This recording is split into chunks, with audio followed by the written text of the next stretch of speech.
Coming to a YouTube channel near you.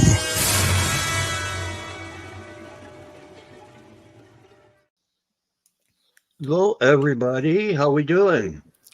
Oh, there we go. Hey, there's Kevin. There's Kevin. Here I am. He How made you it doing? in. Doing good, thanks. Oops. There we go. That looks better. What's going on, everybody? They put Kevin at the bottom of the screen next to the good-looking people. So I kind of look like him. I wish I could move that over and cover that goat man up. I feel like I've graduated because I'm usually next to him. So yeah. I like it when Brian guest hosts for Grizzly because Grizzly always puts me down there next to that dude. So Bigfoot's barbershop, huh? Yeah, that's last name's Barber, so we'll run with it. You know. Oh, this is Brian Barber. Grizzly's on a cruise, I guess, isn't he? Isn't he on some kind of cruise this week or something? Him and Mary taking a break. What was it? He sent me a thing saying, "I'm on this boat. Can you run the show?" I'm like, okay. Yeah, down Caribbean islands, one of those islands down there, Bermuda or Aruba or something. Something like that. I thought I saw Bermuda on Facebook just a minute ago. Okay. I don't know where Becky's at, but so Mike, I talked to the landowner that I saw that I had my sighting at, and he gave me some more information. Okay, well, we're gonna let you share it tonight. How's that sound? Well, I didn't want to surprise you with something. No, we're all about Bigfoot surprises. Brian, I did 2 hours on Sunday with woodwalkers, Spencer Jameson and Greg House, and they had me and they had Coonbo Baker on there. Are you familiar with Coonbo Baker? This guy's from down in Alabama, and he's like the Jerry Clower of telling Bigfoot stories. This guy's like, he's a hoot. I mean, you sit there and listen to him just reel off one after another. I thought we got to get him on a Wednesday night. I think he's game for that. So it was a lot of fun. But they finally cut us off after about 2 hours of because I could tell a story with the best of them, but I couldn't hold a candle to him. Becky says she's logging on now. Now she says it's not an actual link. Uh-oh. Let me. So this is the first time I've ever done this, and we just talk Bigfoot. How's that sound? That's what we're gonna do. We're just gonna talk Bigfoot. That's good. This is the first time I bought a cam. I got my cam in on Monday. First time I ever used a webcam. That's bonus then. What a way to break it in than talking about Bigfoot. There you go. So, Brian, I'm sending you Becky's email address. Maybe you can do a better job getting a link to her. All right. I just put that on you on Messenger. And all right. Because we got to get a little personality on the show. There you go. Brian, where are you from? Traverse City, Michigan. Michigan. Okay. I am up in Dogman territory and Bigfoot territory. Up there in the Upper Peninsula. I'm in the northern lower. I'm considered lower. I'm considered a troll because I live below the bridge. Okay. That's what the Yoopers call us. Live below the bridge. That's good. I just picked up on that. We got old Virgil from Manchester, England, coming back to catch the show tonight, hopefully. Mike, you in Florida or Cape? I'm back in Cape Girardeau. I did the show last week from the beach, and I'll probably do it next week from the beach. No, not next week. I'll be in Cape. The week after, I'll be back at the beach. So I have to get one more Florida trip in before we got to go back to work. So, but Virgil, It's always good for a hoot in the chat.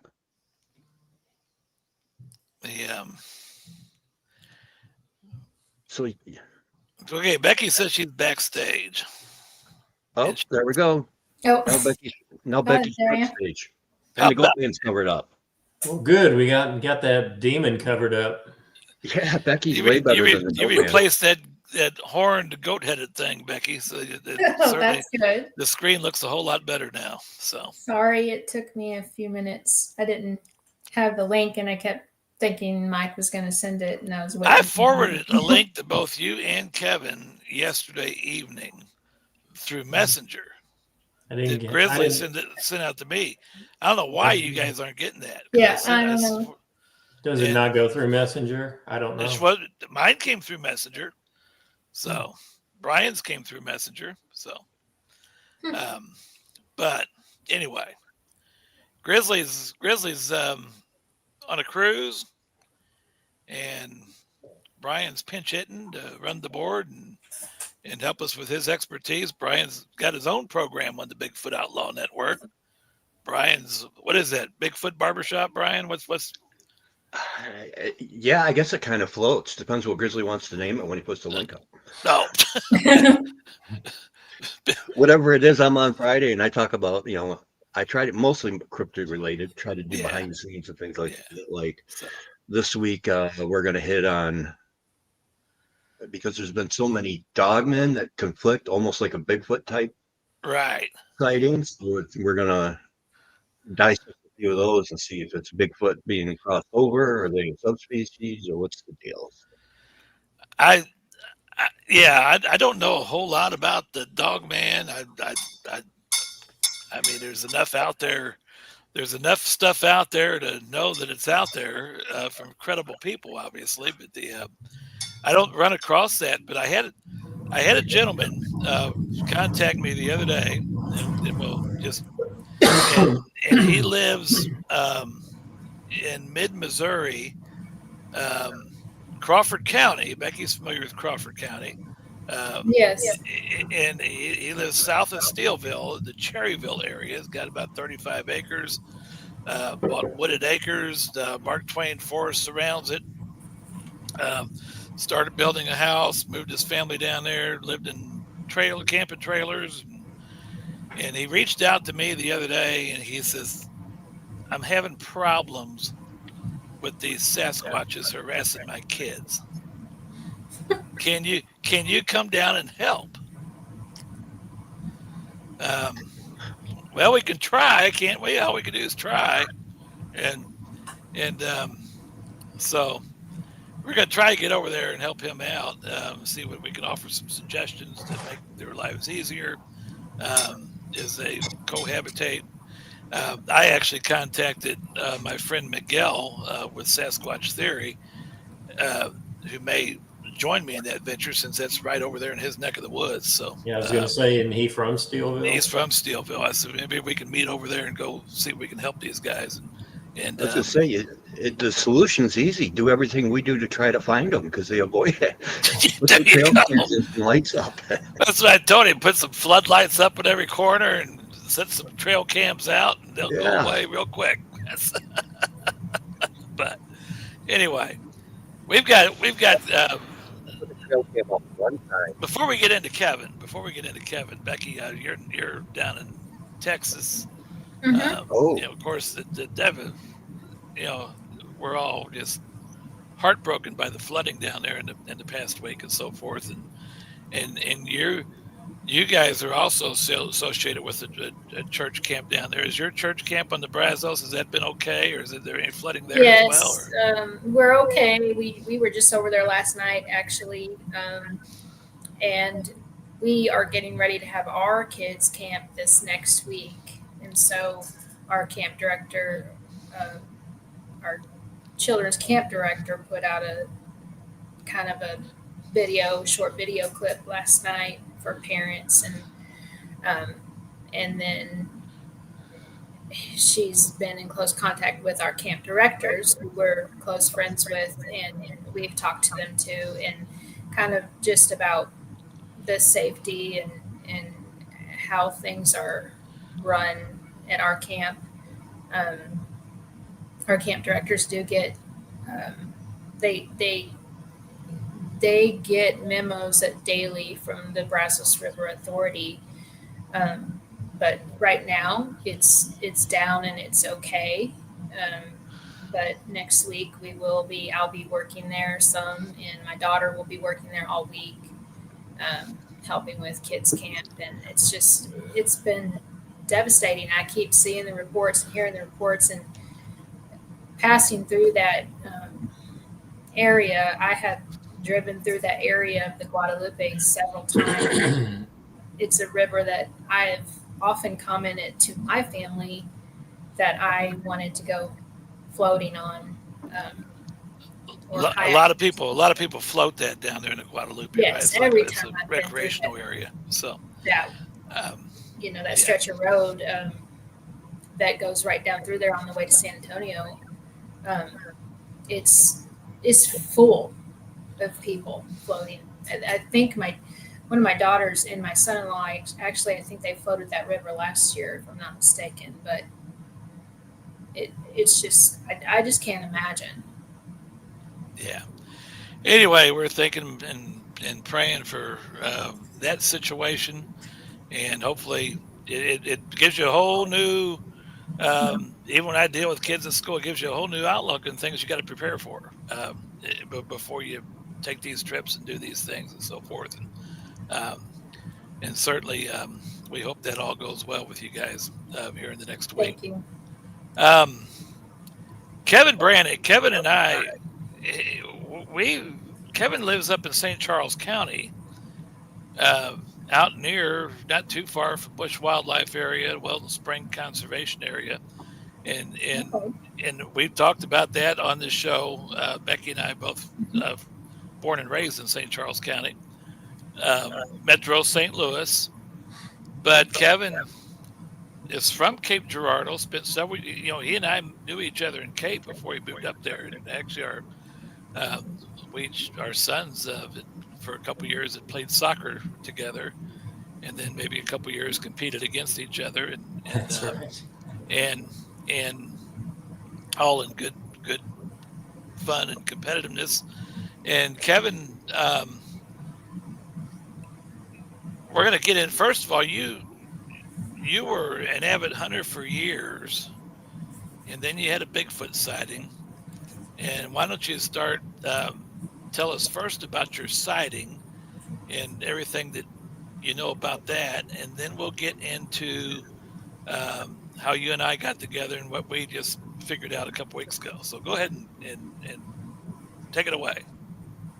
Okay. Well, I guess I started hunting this certain land in Bollinger County, which is just right next to Cape Girardeau County, where Mike's at. Same county I teach school in, Bollinger County. So Okay. That's right. And I started hunting the land in late 1980s. So I'm showing my age there. Yeah. But I hunted it for quite some years. I hunted it with my late brother-in-law. I'd take him hunting. And two of my three sons shot their first deer on this land also. And it was quite a large area. I would venture to say it would, hundreds of acres that we hunted there. And the last time I hunted there was in 2014. So it's been 10 years, 11 years now. And I was, my sons had gone out. We'd gone out earlier in the week. It was during deer season. And we didn't have very much luck at the first of the week. So I went out alone later in the week. I think it was the last day of it was the last Sunday of deer season there in Bollinger County. And it was getting late in the day, and I was hoping to see a deer before, and fill my tag that year. And I'm sitting down at the corner of where 3 draws come together, and I was facing into the woods. And in my backside was a large field, probably 5-6 football fields big.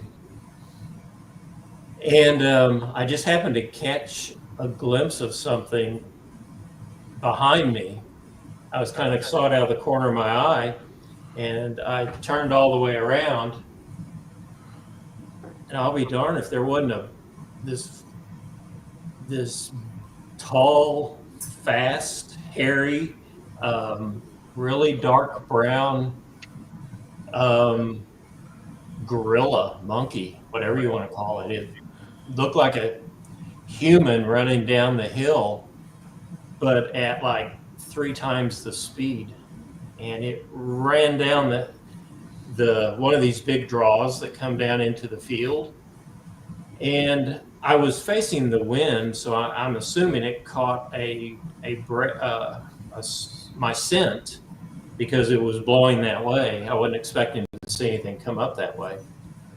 And at that point, it turned right around and made a horseshoe and went right back up the hill.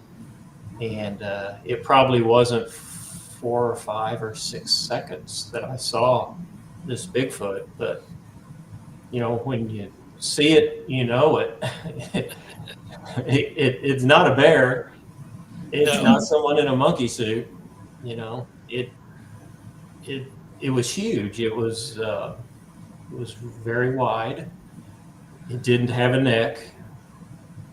The legs were very long, and it was going very fast. I never saw anything like it before, and I saw that, and I started packing my stuff up. And I was getting out of there. I understand. I'm a seasoned hunter. I've been doing this I've been doing that for decades, and every little sound I heard walking out, and it was getting dark about that time. As I was going out, it was probably a mile hike out of the woods. I was on edge, and I haven't hunted since.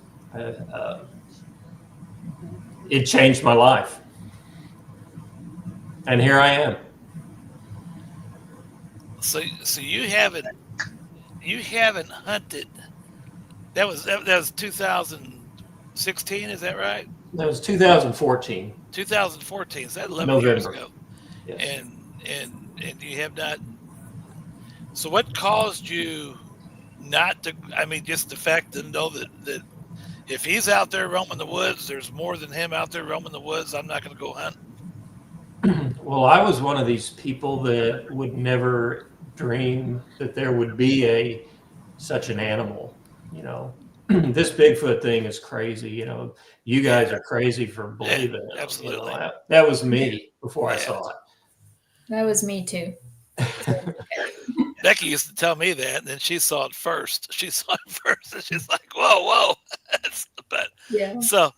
But once you see it, like you said, once you saw it and put everything together, you knew what it was at that point, right? Oh, absolutely. I knew exactly what it was, and I wasn't looking for a Bigfoot. Right. I wasn't looking for this big animal to come in and rock my world. Right. I was trying to just shoot a deer. Now, did you discuss that with, say, your wife Susan or your kids? Did you discuss it with them any at that time? Not until recently. Okay. Deer hunting was kind of a, it was at our house, it was bigger than the Super Bowl. It was bigger than the World Series. Deer hunting was deer hunting. And, yeah. Oh yeah. And I kept telling my wife, well, I'm too busy. I can't go to work. I've got to work. I can't go out and hunt, I always made excuses not to go. So you wouldn't tell her the reason why? I did not. No. Can't do it. Okay. I didn't tell her I was scared to go out in the woods. No. Well, yeah, you really can't do that. And I didn't tell my children until about 2 years ago, about the same time I told my wife that I saw a Bigfoot. And So what made you do that at that time? What was? I don't know. I started doing a lot of research, and I started watching podcasts, and it just kind of had to kind of settle in, kind of had to meld into me before I could. Then you called me on a podcast and said, "Hey, I know that crazy guy." Yeah, had no idea. I had no idea, and there you were talking about Bigfoot. Yeah. I say I need to talk to you. I think I messaged you that night. Yeah, it was after I did Jeremiah Byron's Bigfoot Society. I guess it's a little over a year ago now, and you caught that program and got in touch with me, and we started talking a little bit about this stuff. Now, you said that you had talked to the property owner, and you got maybe some additional information. What would that be? I did. I called the property owner on Sunday, and I said, "Hey, you got a few minutes? I need to talk to you." And I called him back, and I go, "Hey, we're good friends. We've known each other a long, long time, and you noticed I haven't hunted in 10, 11 years, and I go, there's some things I haven't told you." And he goes, "Kevin, is this about Bigfoot?" Like that. Is this about Bigfoot? And Love it. So I go, yeah, it is. I the last time I was there, I saw a Bigfoot, and it's scared the bejesus out of me, and I haven't been back since. I haven't even gone hunting anywhere since. And he goes, "Well, I kind of thought that." And he told me, and now these are things that I haven't seen or haven't done, but on that land that we were hunting, probably not a quarter mile from where I was hunting that time, he's told me there was a cave there. There was a cave right up the draw from where I was hunting. I had no idea. And I'd been hunting there 25, 26 years. But there was a cave there. And in this cave, he told me that he went in there once and there was mud up on the top of the cave. And in that mud, there was, like, he wouldn't call it writing, but there were kind of pictures.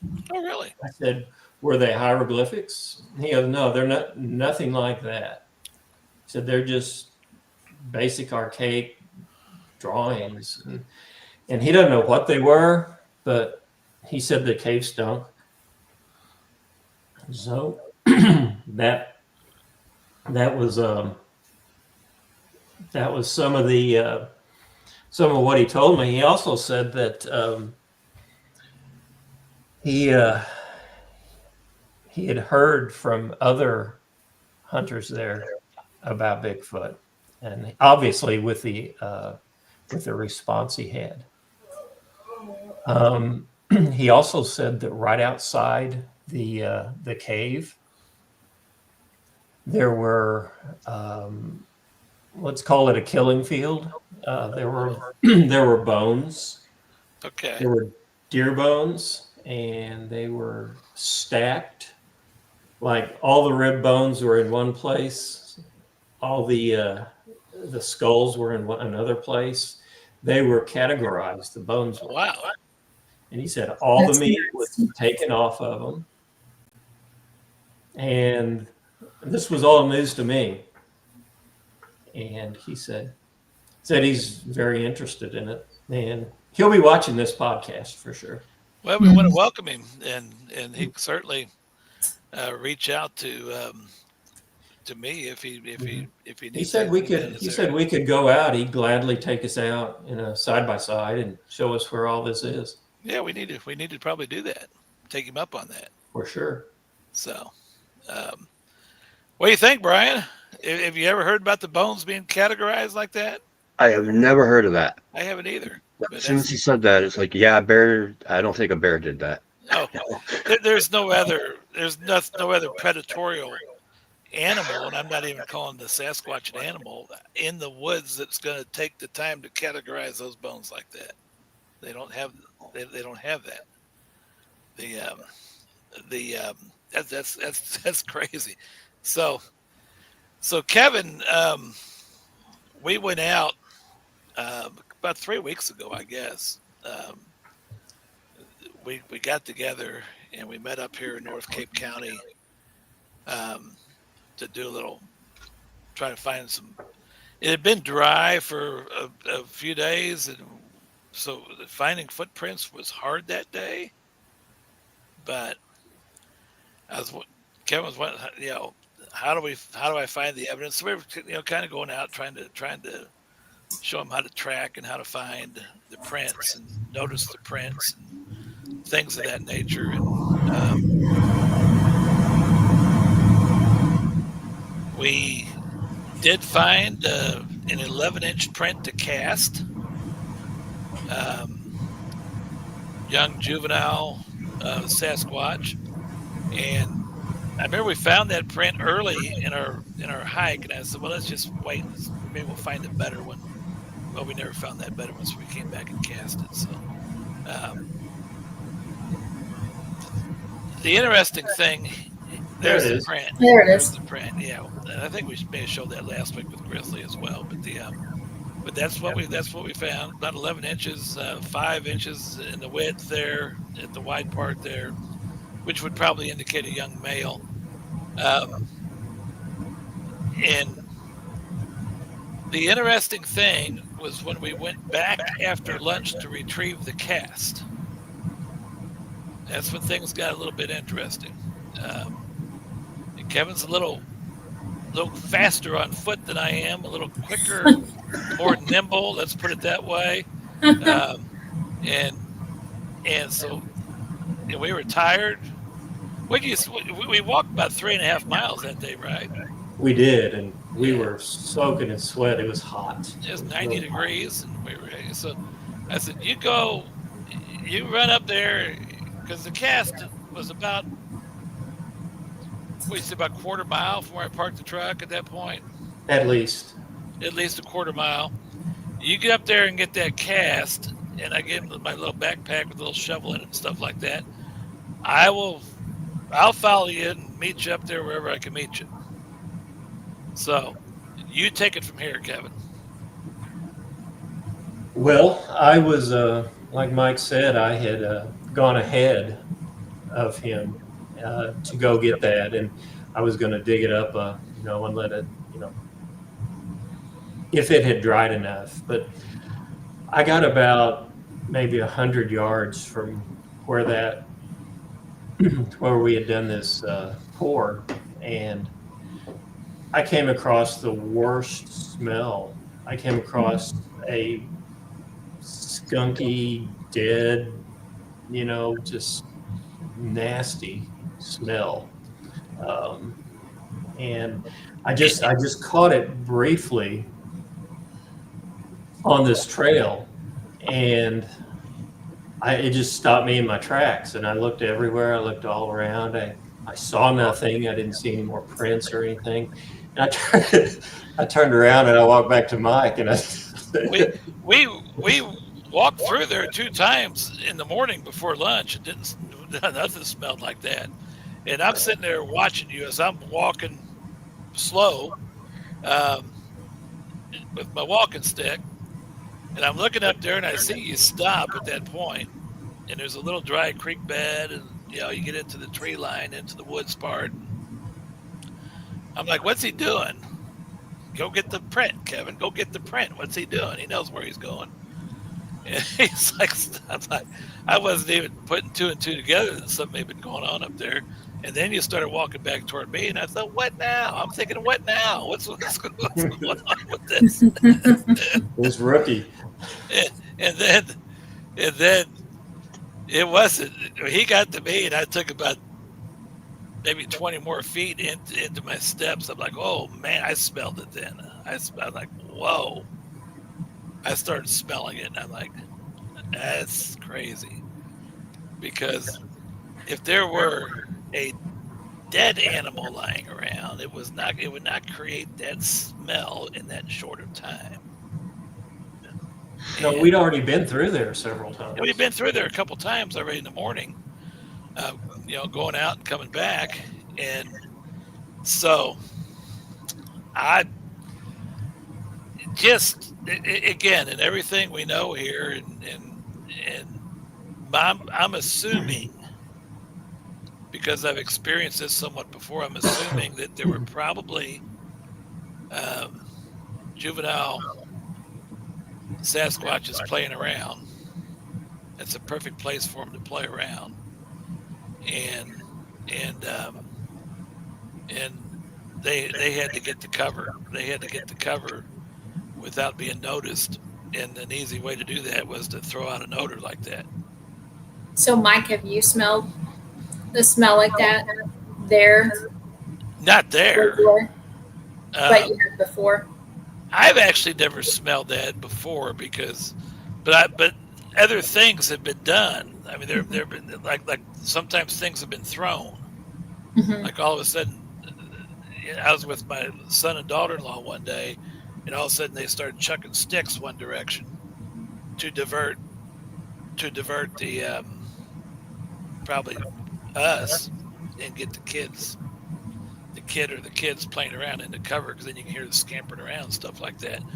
And the odor is something they will throw that out for certain reasons. And my guess is to distract, get in the cover, get in the place so you don't see us, and then then deal with it. What's your experiences on that? I was just going to ask you if everybody thinks that's a defense or maybe a way to warn the kids, and it just happens to stink in the process.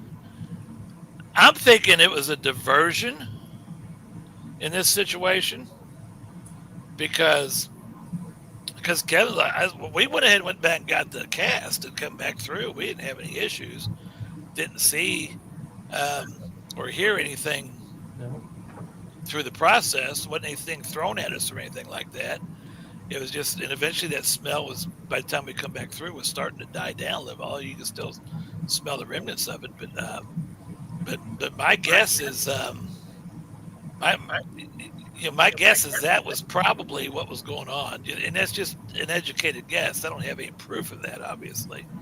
And if there's a defense mechanism and we didn't adhere to it and we kept going through there, they probably would have done some other things, intimidation wise, and they didn't do that. So I think just get everybody in hiding. And I mean, it's a public conservation area. They are used to people coming in and out there, and it's a service road, pathway, and but it's also that, Kevin, to tell you that though, Becky, the time that you and I went near that boat, that's where we were. Basically, we were going back in that area. And I know you've been there several times, so that's kind of why I couldn't remember. But I know our conversations, I didn't know if you'd actually smelled that. But now some of my partners, Matt and Steve, they were without me that they've got hit with that stuff on a couple of occasions. Just maybe taking a wrong turn at the wrong time or something like that. And they tell me about it. I'm like, man, I had an experience. Well, we had the experience a little bit with Kevin, but Kevin got up there and got it firsthand. He was a lot closer to it when it first hit than I was. And did you feel any kind of funny feeling come over you or your body at that time, Kevin? No, I didn't. Okay. It wasn't anything like that. It was just the smell, and then from everything I've read and heard, that's a lot of times what they will do. That's a mark of Bigfoot. Yeah. Is that smell, and I didn't want to booger up the situation if there was anything going on. I'm like, no, let's go get that print, because I was talking on Saturday, 2 days after that, I was scheduled to speak and present at the Big Muddy Festival over in Murfreesboro, and that print was the third of 3 prints that I was going to use in an illustration. And I thought I want to get that print for Saturday because I want that to be part of my illustration. And we got it, and we had our day Saturday. Kevin was nice enough to come down for that too, and had a good time with the Big Muddy on June 21st, I believe that was, in Murfreesboro. So anyway, how did it turn out? It turned out great. I spoke. There was a crowd about 65 to 70 people in the room when I made my presentation, and they were there most of the day. The first person that presented in the morning, 3 years old, was like one of the early eyewitnesses of the Big Muddy back in the craze days of the 70s. He was 3 years old, and he saw a white Bigfoot. Oh. And the ironic thing is, somebody else we know has seen a white Bigfoot, right, Becky? Right.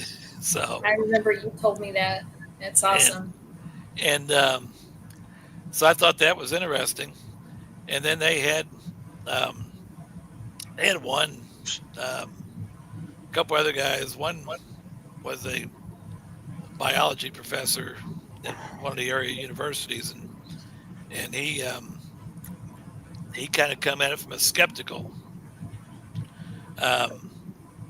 side of things about there's, we need a body, yada, yada, yada. But then when I was showing him our footprints, and he's actually seeing physical evidence that's kind of indisputable. So anyway, they had a couple other Southern Illinois Squatch researchers had some good info that were on as well. So we had a good time with it, and had good crowds with it, and hopefully I was okay. You did a great job. Well, thanks, Kevin. Yeah. How did the cast turn out too? Huh? How did the cast turn out too? The cast turned out real good. And it's still really kind of in a curing process, but I'm getting it cleaned up more and more as we go. But but what I had, Brian, I had a 17-inch cast that I cast. Matt Elfrink had cast a 15-inch narrow cast, female cast, and then this cast, the 11-incher. All these 3 casts were cast within about a year's time of each other, within a half mile of each other, in the same forested creek. Same vicinity. So my illustration and then this is right where Apple Creek flows into the Mississippi River. On the other side of the Mississippi River is where the Big Muddy flows in. So you're on the same parallel line of what the legend of the Big Muddy over there. And my illustration was you got a breeding, thriving population of Sasquatch. That kind of proves it. Three different size and different gendered prints. So wow. Yeah. Makes me want to go back there. Well, we need to. Let's go. Yeah. We need to. We need to. With a whole family there, how can you not go back? I know. I mean, and in your guys' case, it would be family finds family. There you go. I haven't been back there in like 5 years, and since then. Well, that was June. That was June of 2020. Mike and his buddies have countless stories to tell about that area. Countless stories, countless encounters, and it's really been a journey. Just is what I'd say. Just to be able to do that so close to home, and then venture out in other places once in a while. So, and that's what people don't get is you don't have to go 3 days into the woods and sit with mosquitoes and all the bugs and everything. I mean, I drive 45 minutes, I walk a mile, and Yeah. the rest is There they are. And, Yeah. and here's the deal. It's like Kevin talked about talking to this property owner. Is we're up there in a conservation area, and we have talked to some of the area property owners. You know, we run into them and they ask us, you know, and their initial reaction to us is, you guys, well, they'll tell us we're crazy. They say, we don't see or hear anything. We don't know anything about it. Mm-hmm. But then 2 of them have come back and started asking questions when they see us. They see we're out there. They come over and start asking questions because it got them thinking about what's going on in their surroundings, especially at night. And then they start hearing things and noticing things, and then they're like, wait a minute. So then they come back. You know, sometimes they'll just venture into camp. I thought that was you guys out here tonight, and then they'll start asking some questions about Bigfoot and is this consistent with their activity? And more times than not, we're telling them yes, it is. So, so that's what's interesting about this is you get to really educate folks about what's going on around them. Right. So I know you sent me that cast right away. And I mean, I knew right away what it was. You texted me that picture. yeah. Now, Kevin, Yes. go ahead, Becky. No, I was going to say, I appreciate that, you know, each time you go out that you find footprints or different things that you may find, or if you have an experience that, you know, you let me know about. And it's just interesting. Yeah. So, Kevin, I got the cast, obviously. I'm in possession, but you show the picture to the family members up there? Yes, I did. What was their reaction to that? Well, you know, they say they didn't. My wife is a believer, no doubt. You know, she. One time I said, someone said, "Well, how do you know Bigfoots exist?" And she goes, "Because Kevin saw one." Right. You know, so great answer. Yes. My Very good sons answer. doubt. My sons doubt that they exist. They just think Dad was I don't know. Didn't know what he was seeing. And granted, it would be more convincing if it's a 20-inch cast as opposed to an 11-inch cast, right? But, Right. It'd be more convincing if you're looking from that standpoint, a Bigfoot. But that's you know, I ask because my son and I, those first couple of years, we had a lot of experiences together, and but he wasn't into it. He didn't, you know, he didn't. Sometimes he'd come out with me, and sometimes he'd say, "I don't want you going doing that by yourself. I'm going to go with you," because I told him I was going to go do it anyway. But but I remember one time after we had some activity, and I asked him, I said, "Am I playing too much into this?" I said, "You know, we're both educated people. Am I playing too much into this?" Mm-hmm. He says, "Oh no, Dad." He goes, "We're on the same page." He goes, I'm just not into it like you are." He goes, "But it is what's going on." But you can't deny the evidence. So No, you can't. And but- once you've seen one, and you know they're there. yeah. But we have family members that don't buy into it, and I think some of them over time, they like with Becky and me, they do believe that we're honest people. They believe in us. They may not believe it. They believe in us. They think, well, after a series of time, they'll at least not in front of us tell us we're nuts. They might sometimes behind our backs. I don't know. Right. But And I get some that maybe say things to me, make comments to me that ends up coming out that they don't necessarily make to Mike, but it leads me to believe that maybe truly deep down they do believe. Yeah, You know. it's kind of hard to come back and admit it. And They don't want the "I told you so." what's your Brian, with your family members? What's your interactions been on that? We had experiences when we were younger, so on my mom's side, it's fairly accepted. My mom never had much experience out there, and when I took her to my research place, we found like 3/4 of a print, and it was about 17 inches. And I'm like, I'm excited, and she's kind of looking around and stuff, and I'm like, Mom, what, check this out. And she's like, yeah. Now I've seen a print, but I want to hear one. I'm like, well, I can't make them produce like an organ grinder monkey. So how many people go decades without even finding what we found? So, but Elaine was funny because it took her 2 years, and I was coming home with,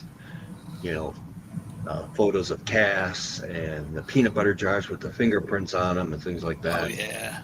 And we got in a fight one time, and she said something about, well, if you wouldn't spend so much time chasing imaginary monkeys. And then it was, like I said, about 2 years, and she goes, you know what, I think you're onto something. And I'm like, what's the sudden change? I mean, because it was like overnight. And she says, well, I saw the special with Tucker Carlson, and he did a thing on Bigfoot. Like, Really? I've been coming to you for 2 years with all this stuff, and it took Tucker Carlson to convince you. So, yeah. That just shows you the power of the media. That people will, by golly, if somebody like Tucker says it, it's got to be true. But you, Yep. Never mind the huge fingerprints of the peanut butter jar, honey. Tucker says you're on to something. I have to ask Kevin, if I can, real quick. Yeah. When you saw your first one, what were the first thoughts that through your mind? Because like you didn't believe, now all of a sudden there it was. Well, my thoughts were fear when I first saw it, because I was totally startled by it. And, I had a real good line of sight on it. And I saw this big dark brown thing running down the hill. And I'm like, oh my goodness, what am I going to do? How am I going to get out of the woods today? That was kind of my thought. Although I was holding a 30-06 in my hand, I didn't think about that. But the thing is, you're seeing this thing, you're thinking, is this 30-06 enough? Yeah. And the other thing that gets me is when people say, well, it was only 5 seconds, but if you count 1001, 1002, 1003, 1004, 1005, that's a pretty long, good look. It is. See something that you don't believe in, it was all of a sudden in front of your face. And it covered a lot of ground in those 5 seconds too. Well, what you saw was the athleticism. I mean, it's athletic, it's huge, it's strong.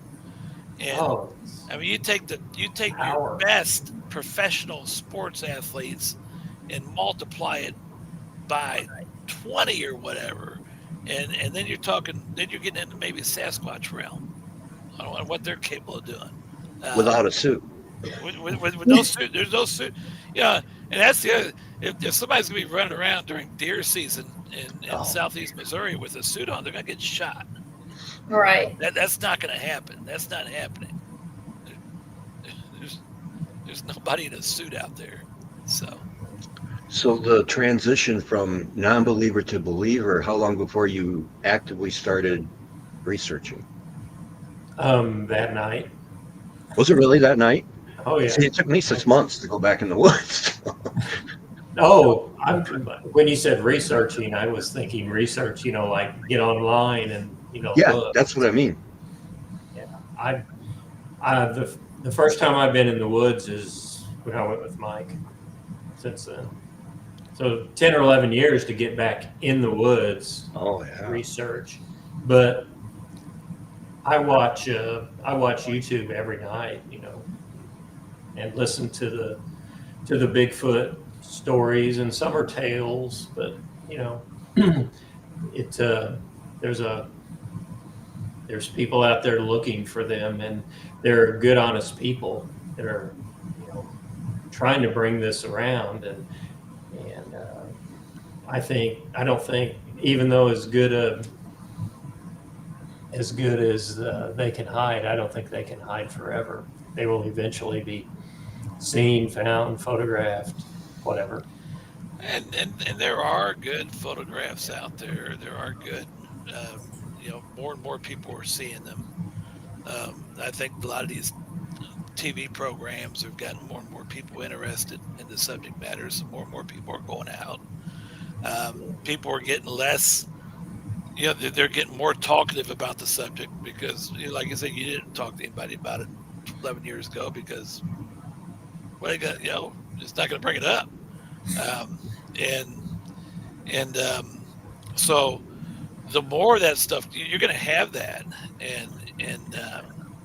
But I mean, you look at Patterson Gimlin. I mean, you've had the majority of the audience has tried to pick that apart as being fake for years, and then the new technologies have come out that kind of show that you really couldn't fake it.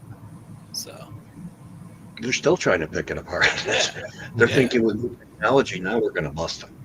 So, but that, so yeah, that's kind of cool. So anyway, we're gonna Kevin and I gotta go out some more here in the future. I think he's kind of into it now, and I'm definitely, it's something I'm gonna do it when I can. So yeah, well, it sounds like Kevin's a good luck charm because I mean he's 2 for 2 at the moment. Yeah. 11 years ago, it was sees his first one, and this time he goes out and he calls one and gets a print.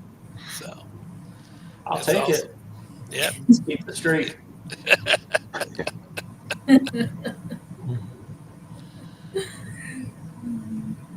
Well, all right. I guess we're getting close to that time, aren't we? Yeah, Becky, you get down at church camp next week. Go get a chance. Go walk those Brazos. Oh, I down will. there. You better believe it. I will. And find some prints for us.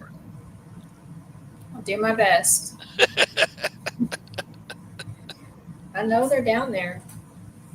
Yeah. And they'll get curious about those camp kids. They'll get curious and check them out. So. Yeah, they will. I didn't get a chance to when we were down there last night. They had another camp out there, and we just had to run in the cabin and get some things, and so I didn't get a chance to. But I will next week. All righty. That was my mom just got back from Texas for the she just stayed a week or two, but she was amazed that down there because she's the campground host.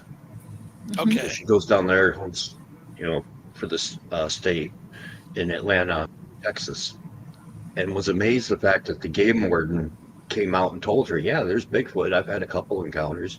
It's not if there's going to be one in the park, it's just when. Right. And she's like, that's all off the record, of course, but yeah. said when they made all a big dinner, and it was the game warden and the 2 rangers, and the game warden went into whatever his experience was and got all teary-eyed and shook and says, I never want to see another one. So, but she said in Texas, it's like talking about your dog, everybody's got a Bigfoot encounter. Yeah. Yeah, that's the field agents. The field agents will talk about it. I've had 2 field agents in Missouri that they've acknowledged, and down in my area, but the state's stance is going to say non-existent. What are you guys talking about? But the field agents know. So yeah, long, that's like my buddy who retired for the Park Service from the DNR. He worked 25 years on what we call Drummond Island up here. It's Yeah. like Amityville or something. And he said he'd seen 2 in 25 years. Wow. One on the land and one was swimming. Yeah. But Wow. said he's not coming on record to say it. Too much to lose. Yeah, they've got their protocols they got to follow. So Yeah. Somebody asked a question over at Big Muddy about. They asked one of the other presenters about, is there a government cover up on these things? And the presenter said he didn't know. I went and brought it back up and addressed it. I said, well, the field agents say this, the state manual says this, so you draw your own conclusion. Yeah. So Well, yeah, wasn't it? It was this show, right? When Grizzly called Florida. Wasn't he live when he did that and wanted to know what a skunk ape was? Because they said there's a pamphlet that says you can't take hogs and then skunk ape. I may not have been on that show when he did it. I don't remember that. Yeah, I may have been on one of the times I was not on. I don't remember seeing that, but it sounds like something he would do. Oh yeah, It was. I was watching it and I was dying because he actually had wound up them on the phone and trying to get out of them what a skunk ape was, and they wouldn't give him. But it said in their pamphlet, in their hunting pamphlet, you can take hogs this time of year, but it was a hunting guide. Yeah, and like the hunter's manual. It says, a hunter's manual. When the seasons are, when they aren't. When they are, and you cannot, under any circumstances, take a skunk ape. It was in the manual. So he wanted to know what a skunk ape was. They called him up and asked what a skunk ape was. They wouldn't tell him. Well, how do I know what not to take if you won't tell me? That's right. That's what he was trying to get at. They were. It's in your manual. Blocked every phone number he had. Oh, that's great. Well, thanks for sharing that cast and everything tonight. Thanks for letting me pitch it tonight. Hey, great job, Thank Brian. you. I appreciate it. I always love coming on, and maybe I can put in a request for next time we can talk about Big Muddy, because it sounds like there's a whole lot to go with that. Yeah, we can I'm not sure definitely what do Big Muddy that. is. It's just a I've little never heard of Big river. Muddy. It's a river that goes into the Mississippi, across from us, Murfreesboro, Illinois, and down in the Grand Tower area. These are rural areas, and Shawnee National Forest is over there.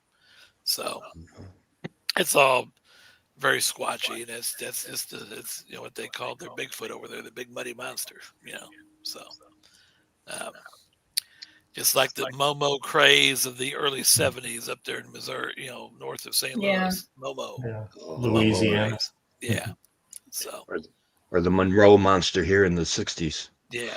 So Right. good stuff.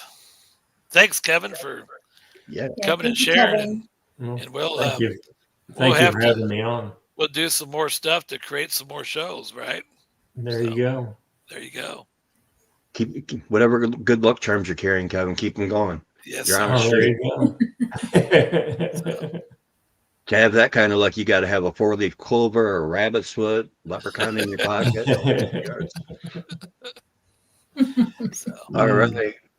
Well, as Grizzly would say, coast to coast, around the world, and especially in Bermuda tonight for Grizzly. yep. Have a great night, everybody. Good night, guys. Good night, y'all.